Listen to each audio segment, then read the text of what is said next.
Life in ancient Egypt was situated on the Nile Delta near the Mediterranean, and Upper Egypt was at the south reaching into Africa. Due to its proximity to the Mediterranean, temperatures in Lower Egypt were less extreme than in Upper Egypt.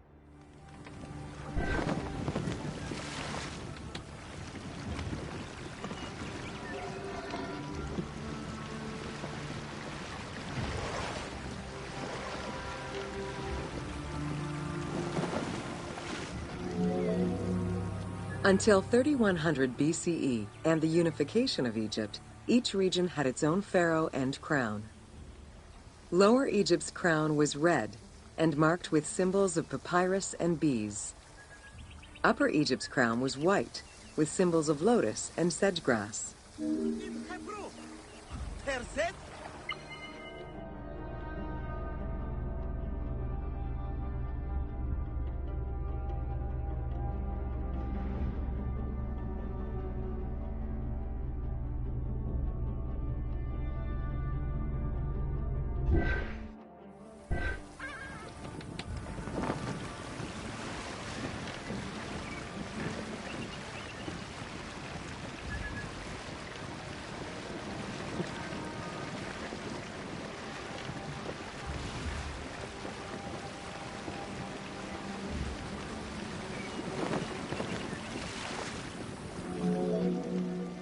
Both regions had competing major cities, most notably Memphis in Lower Egypt and Thebes in Upper Egypt.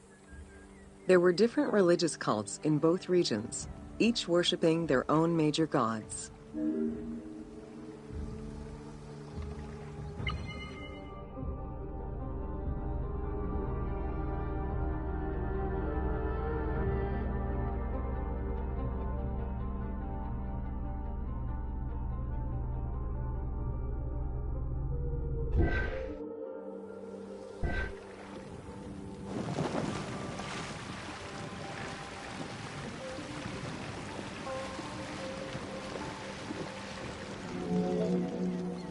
Many of the temples were designed in such a way as to represent the two regions, and ceremonies often incorporated Upper and Lower Egypt in their rituals.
Welcome to Mummies of Ancient Egypt.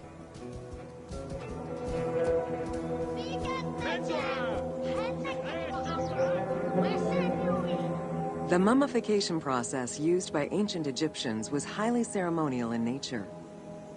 The different types of mummification took into account the social level and richness of the deceased and even included animals.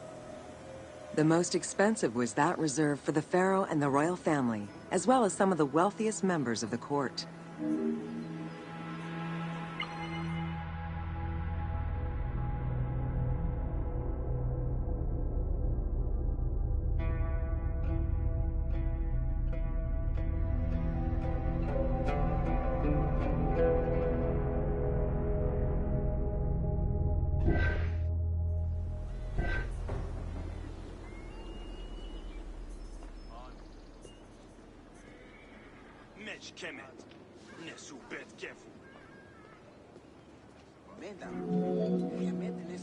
The first step was cleaning. Once bodies arrived at the mummification site, they were placed on inclined tables while the bodily fluids drained away. They were then cleansed by priests until they were deemed ready for the purification process.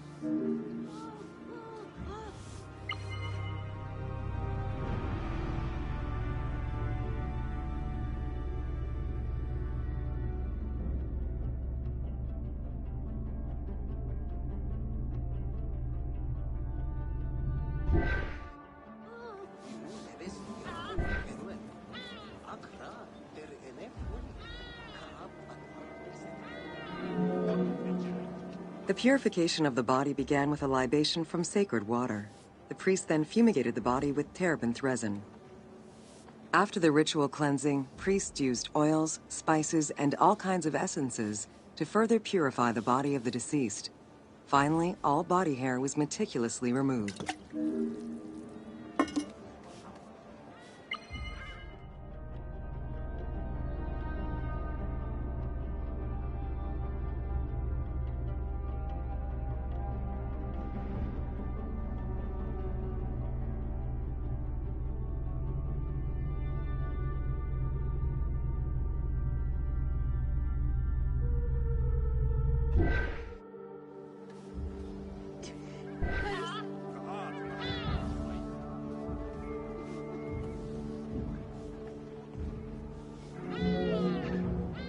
Once the body was properly purified, embalmers removed the organs, following very specific procedures.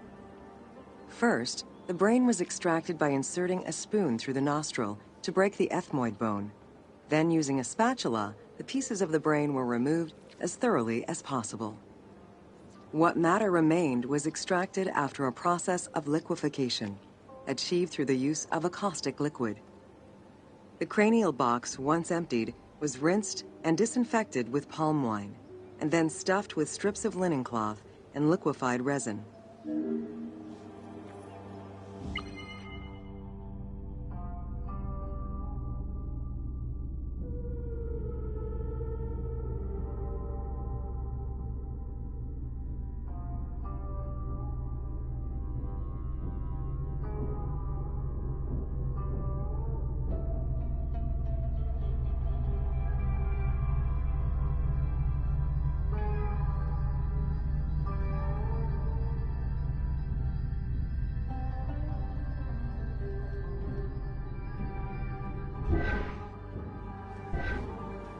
On the left flank and carefully set aside the viscera.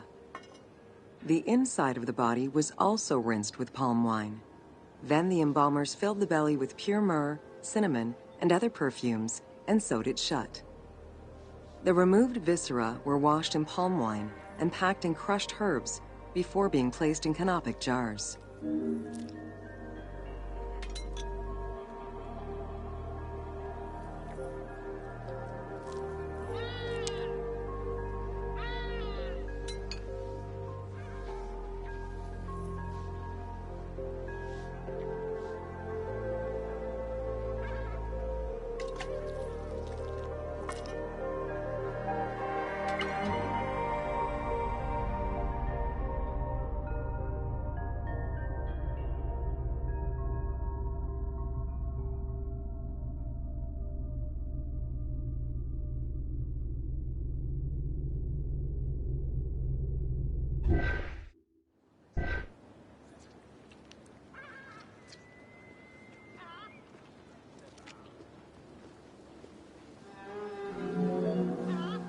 Canopic jars were placed close to the sarcophagus or kept in a chest nearby.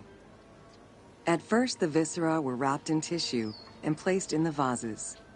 As the ritual requirements became more elaborate, ointments, spices, and even water and natron were added to the process.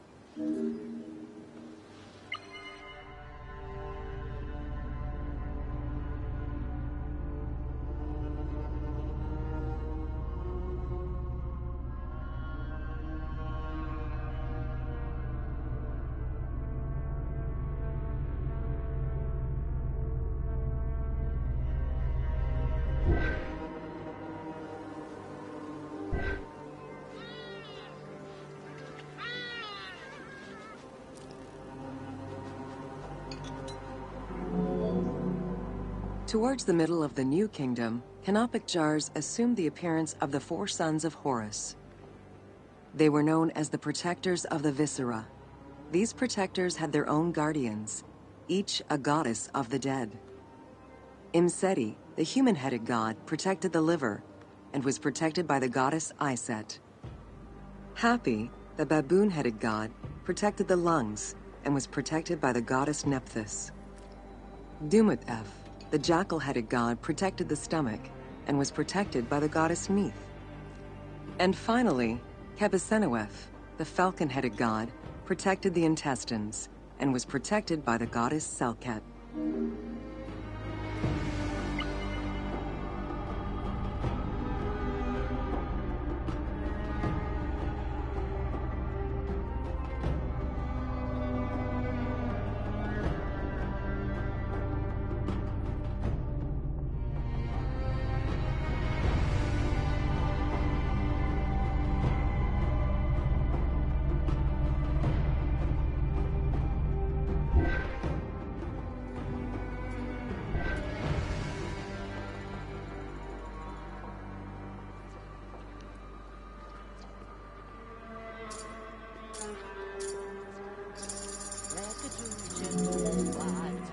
Natron is a naturally occurring mineral found in evaporite. These sedimentary rocks are made up of mineral salts and were generally mined from lake beds in Egypt.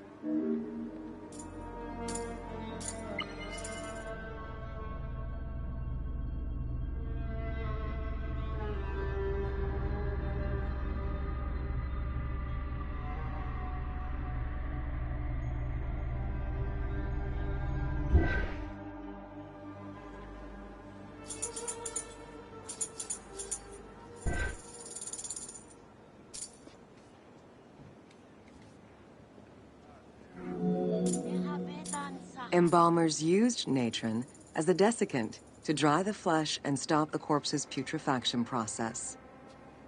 Once the body was cleansed and eviscerated, the deceased was covered in natron for about 40 days. Once desiccated, the body was prepared to be wrapped in strips of linen.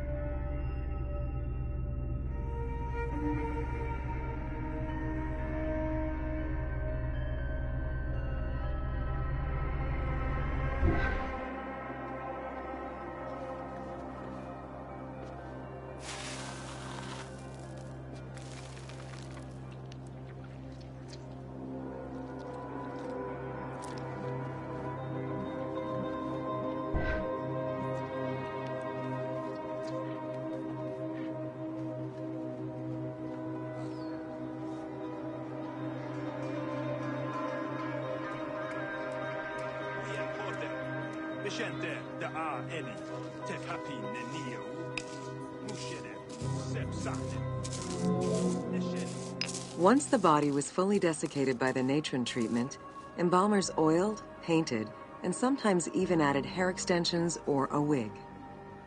They often used a henna-based antiseptic preparation to give the body a more colorful and lively appearance while preparing it to resist molds and fungi.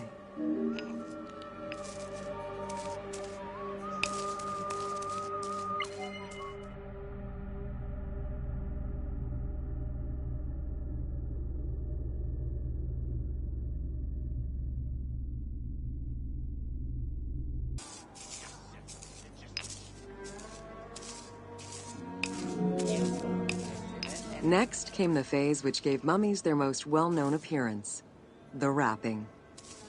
Originally, each part of the body was wrapped separately.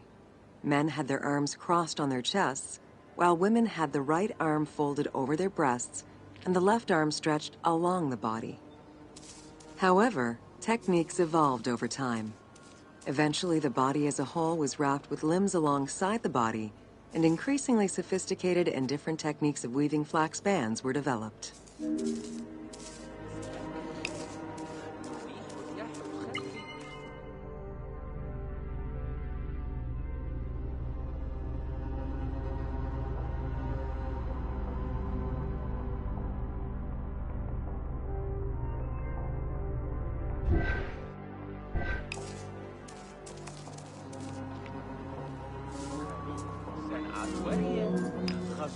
In addition to the jewelry and amulets arranged on the skin of the deceased, amulets were also carefully inserted into the weaving of the linen strips.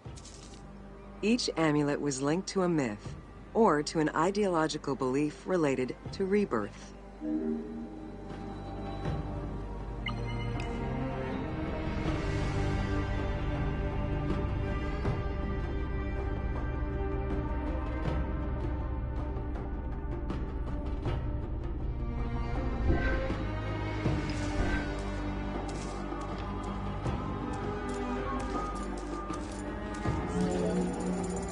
Next came the phase which gave mummies their most well-known appearance, the wrapping.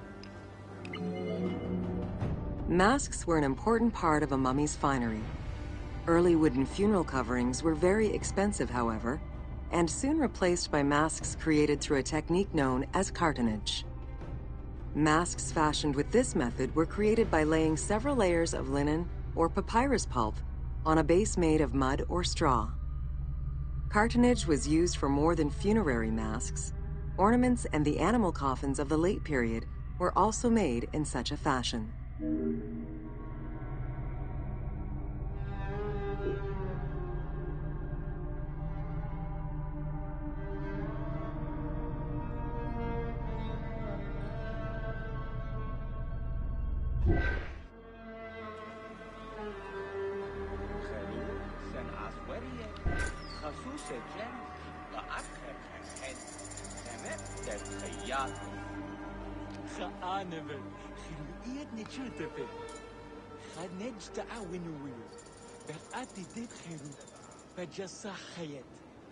هم هالخسف باك عيام رد هم خواي نفسه من ورتياي خريت أتسف آمن مت إنساف خم خطبني في الولد خايف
Cartonnage evolved to cover the entire body of the mummy during the 22nd dynasty.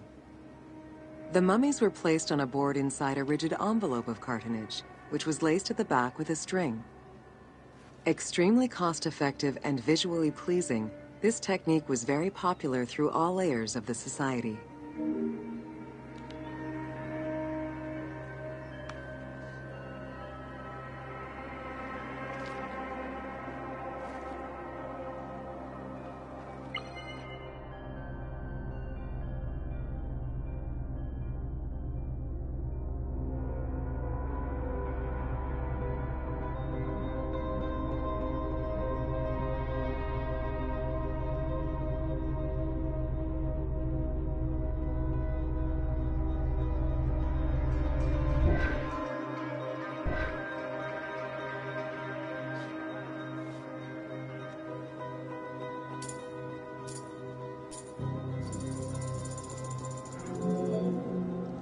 Cartonnage envelopes were usually covered with inscriptions and polychrome decorations, specifying the names and titles of the deceased, scenes depicting daily life, or decorations specific to the funerary world.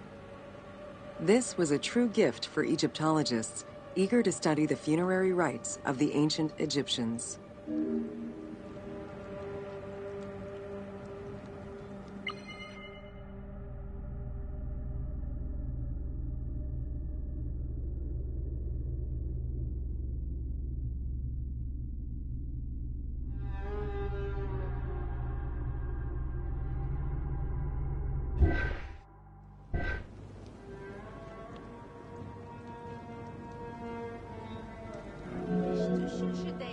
Once the mummy was properly wrapped and adorned, the embalmers proceeded with the ceremony of the opening of the mouth.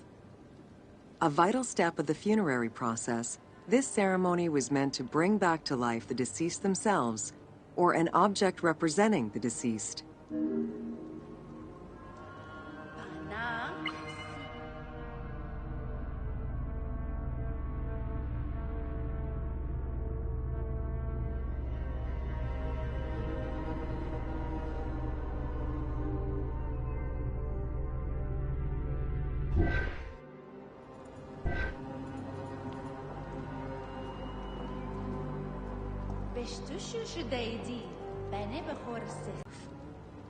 It required the application of the same oils, ointments, spices, and perfumes used during the mummification process.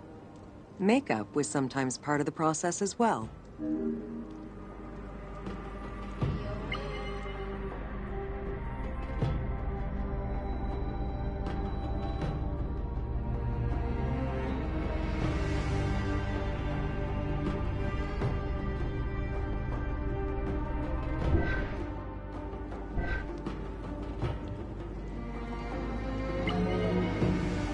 The last stage of this long ritual was the act of touching the mouth with the adze to symbolically allow the breath of life to infuse an inert body. Its performance was reserved for a very specific set of people: priests who wore the mask of the god Anubis, a close relative of the family, or by the heir to the throne.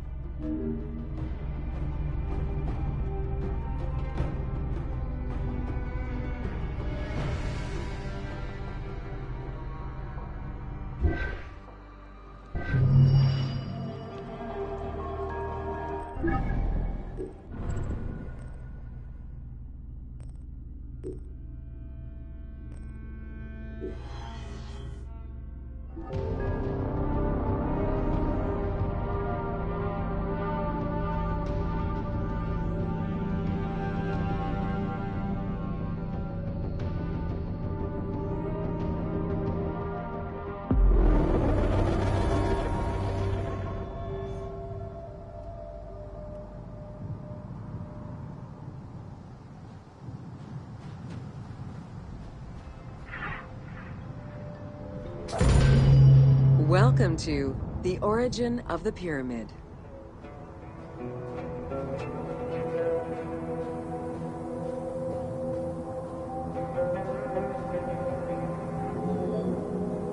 The origin of the word pyramid is controversial. Most believe that it originates with the Greek word pyramis, which referred to a bread of conical shape. Life and death in ancient Egypt were modeled on the cycle of the sun. The perfect shape of the smooth-faced pyramid became associated with the metaphor of the pharaoh transformed into one of the sun's rays in death. Pyramids represented the Benben, the primordial mound of the Heliopolitan creation myth. These stories permeated every aspect of Egyptian life to a greater or lesser extent.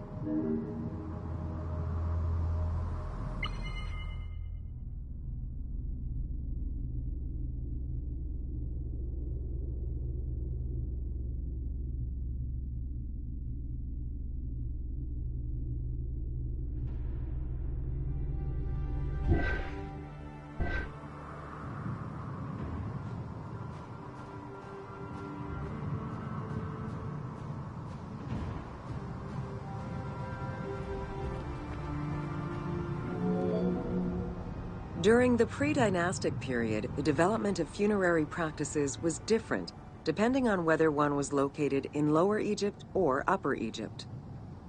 Well before the pyramid, there was the burial pits.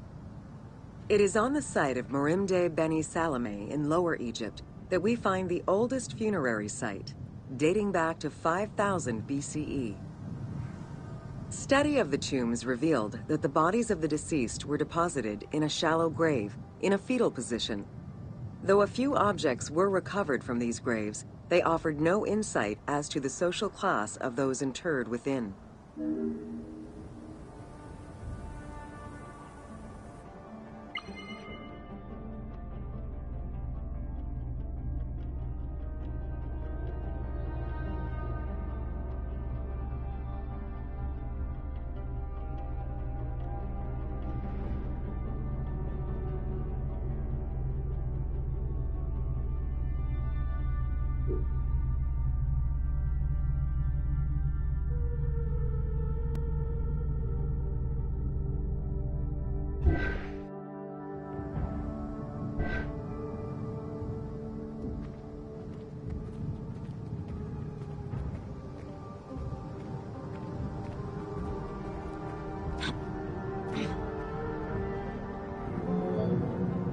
In Upper Egypt, pre-dynastic practices are easier to study, but reveal more complex funerary rites.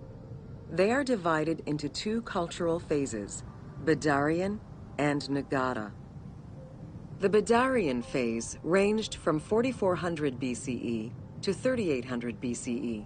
Small necropolises were discovered on the outskirts of villages, revealing the emergence of a funerary cult. The bodies of the deceased were lowered into an oval grave and covered with goat or gazelle skins. Items needed in everyday life were added alongside the body.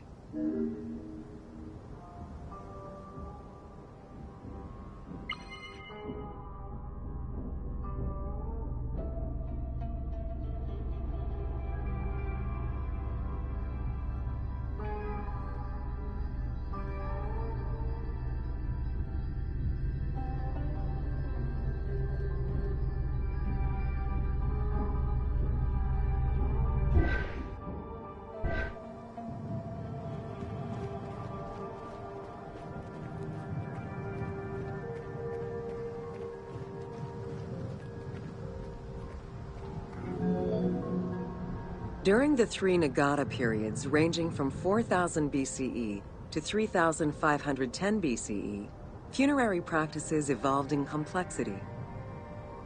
The shape of tombs changed from oval to rectangular, mimicking the homes of the living. The size of the burials increased and funerary items became more stylized and numerous. Tombs gained complexity with masonry, wooden veneers, or raw bricks added to strengthen the structures. In time, socially stratified necropolises emerged. For example, in Hierakonpolis, the elite and commoners had separate necropolises.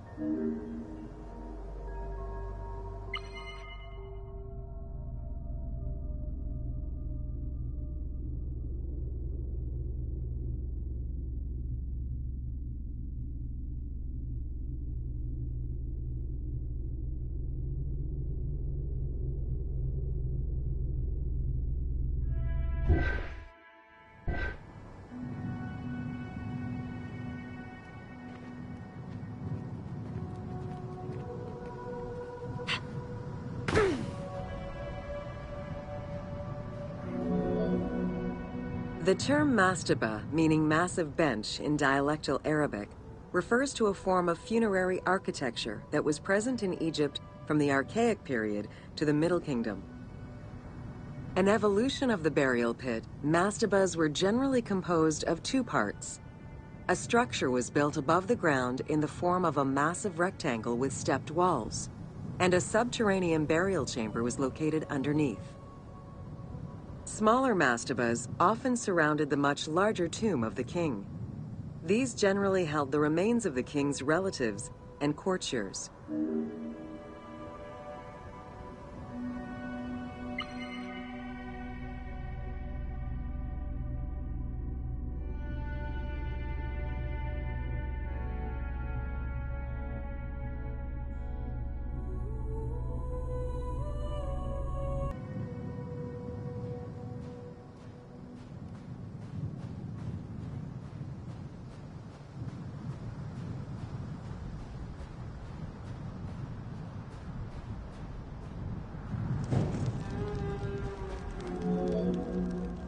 The arrangement of the substructure of the mastaba evolved during the course of the Old Kingdom. From the 5th dynasty onwards, mastabas often featured multi-roomed substructures, with sometimes up to 30 rooms. Also, the quantity and quality of decorated surfaces increased noticeably, as well as the number of statues found within.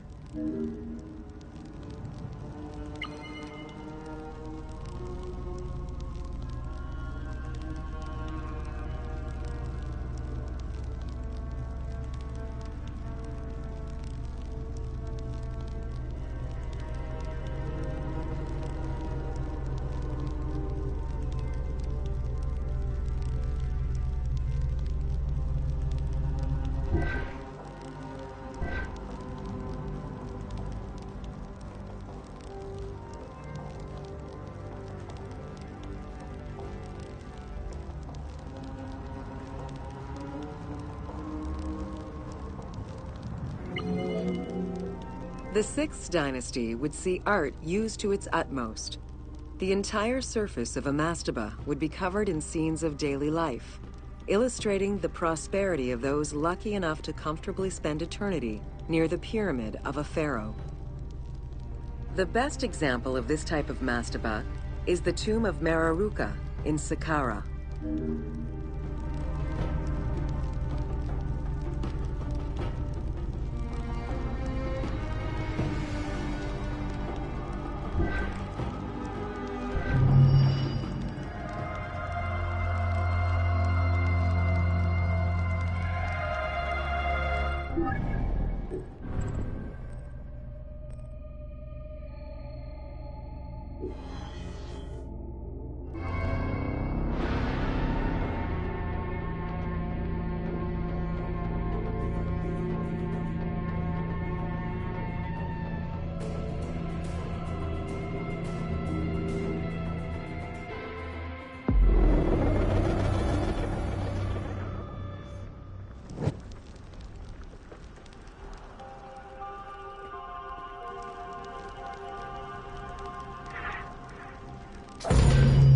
Welcome to Inside Djoser's Step Pyramid.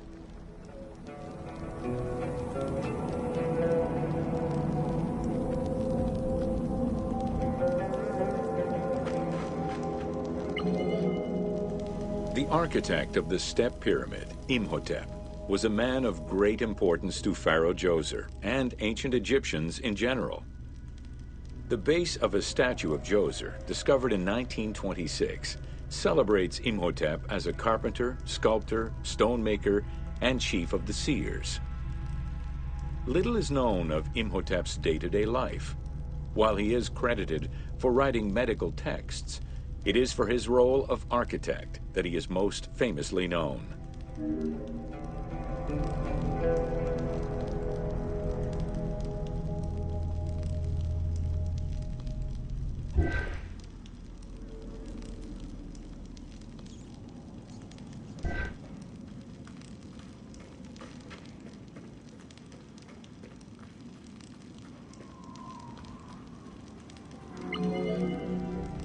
From the design of the pyramid to the elements within the complex itself, Imhotep set out to create something that would immortalize his king. An architectural achievement, the Step Pyramid was made from stone blocks instead of mud brick. It was the first time Egyptians built a monument of that height. Imhotep explicitly intended for the stone to reflect natural materials. The funerary complex of Djoser remained famous throughout the centuries and millennia, and its great architect, Imhotep, was deified by ancient Egyptians during the late period.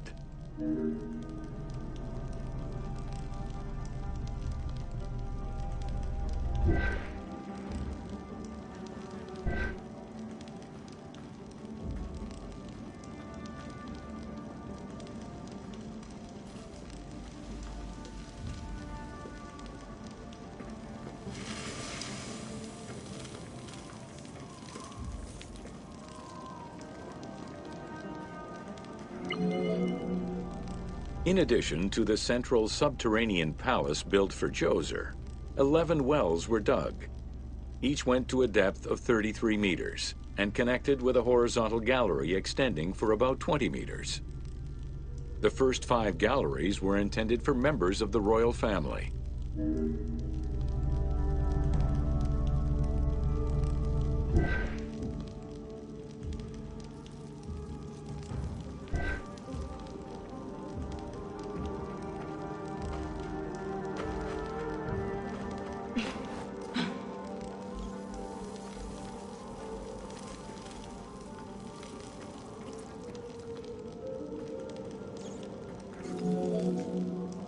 Two passages lead underground and branch off in 3 directions to various magazine galleries.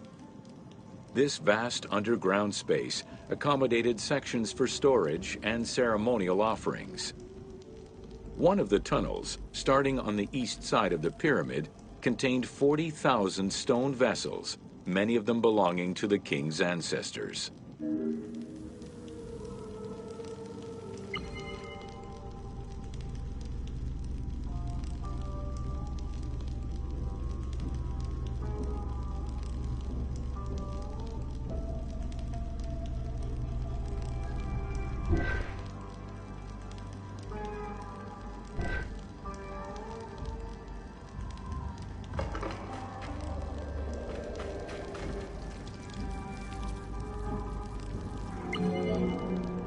The burial chamber of Djoser is located at the bottom of a 28-meter deep central shaft.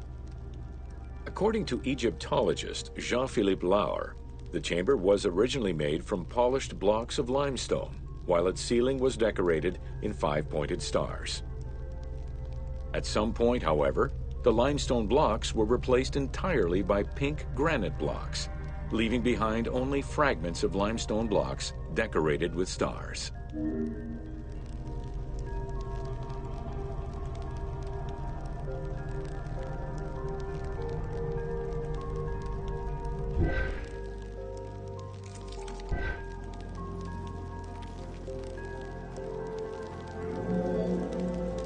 At the foot of the chamber are many tunnels going in all directions.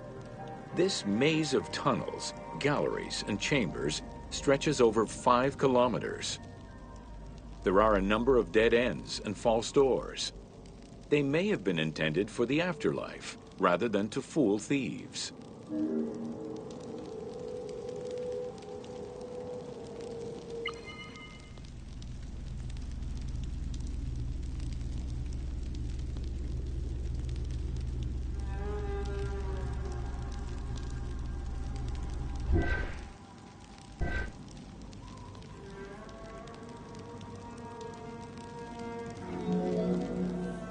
Unlike the Great Pyramid of Giza or Menkaure, the Pyramid of Djoser does not have any extra openings dug out by thieves. There was no need for them. Because of the easy access into the tunnels and along the corridors, thieves had little trouble clearing out the temples once inside. It is unknown when the mummy of Djoser was stolen. All that remained was a left foot, found by French Egyptologist Jean-Philippe Lauer in 1934. This architect, who devoted his whole life to meticulously exploring the complex, believed it belonged to Djoser.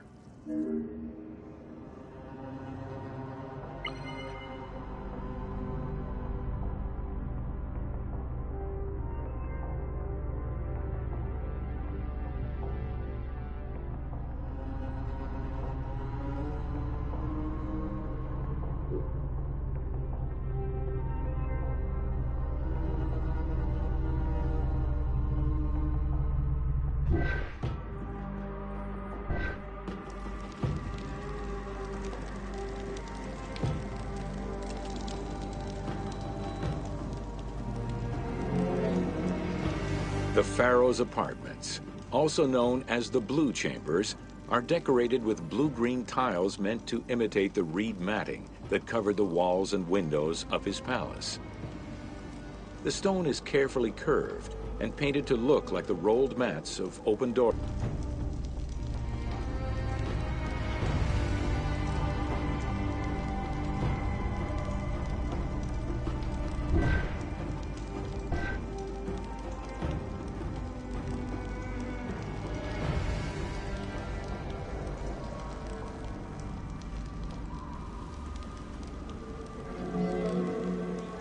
There are two long rooms running side by side along a north-south axis.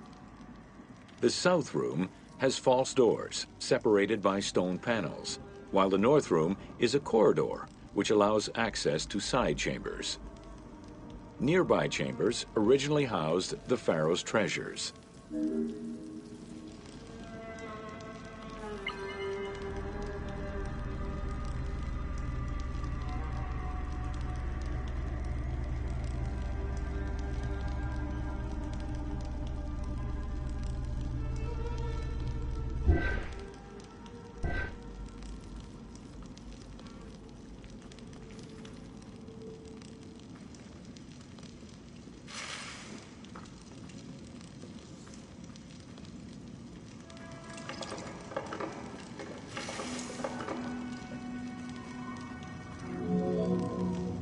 The door frames are made of fine limestone and carved with the king's name.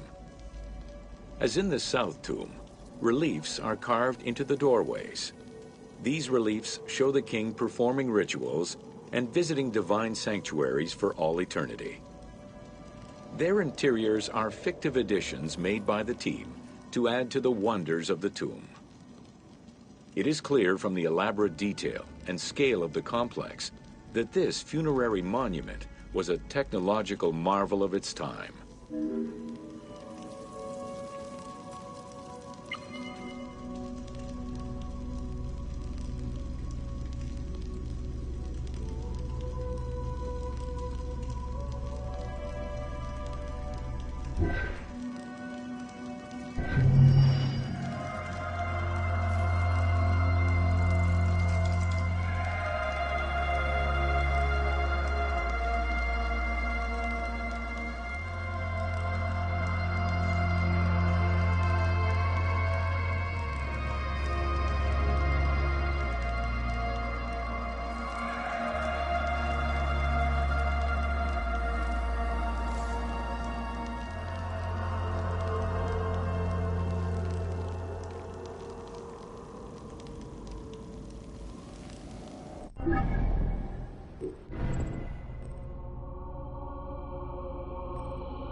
Welcome to Pyramids of the Middle Kingdom.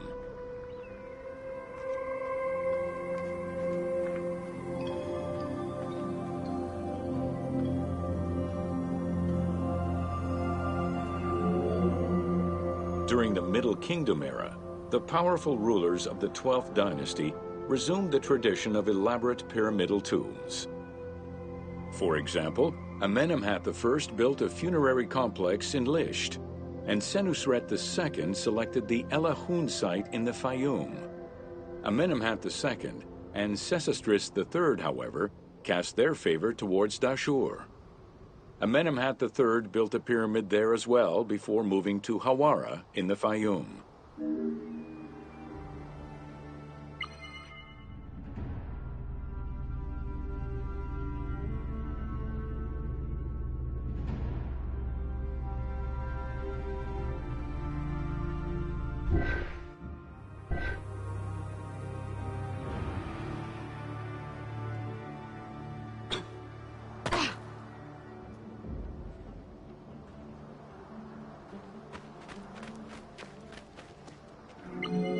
Of security during construction. As such, while the architectural plans of the Hawara pyramid were simpler than the one at Dashur, the means used to protect it from looters were much more elaborate. Beyond the use of blind passages and concealed trapdoors, the architects relied on a system of stone slabs, which were slid into place at the end of construction.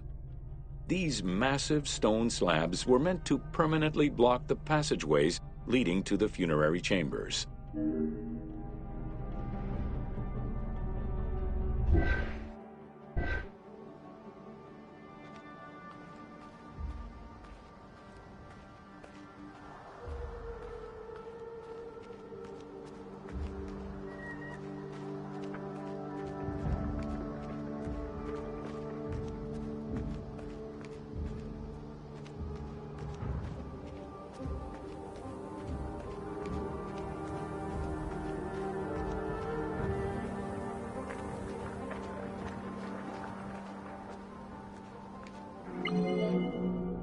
The kings of the 13th dynasty began building their pyramids at Masguna, south of Dashur, then moved on to Fayum and Abydos. The kings of the 17th dynasty, however, satisfied themselves with crowning their cave tombs with small pyramids of raw brick. The kings of the 18th dynasty gave up the shape of the pyramid as a royal tomb entirely. They chose a mountain with a pyramidal shape in the Valley of Kings and dug their graves there.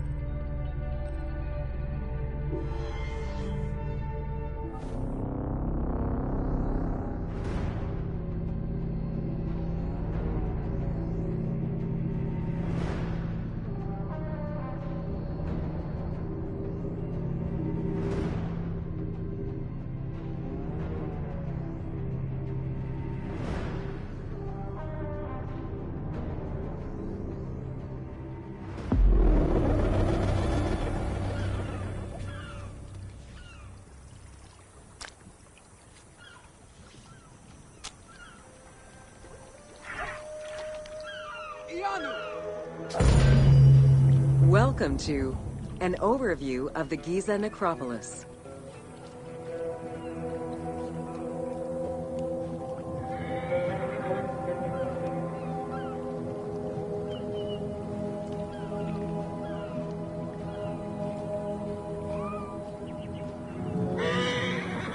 The Giza Plateau is located on the west bank of the Nile and was considered by ancient Egyptians as the domain of the dead.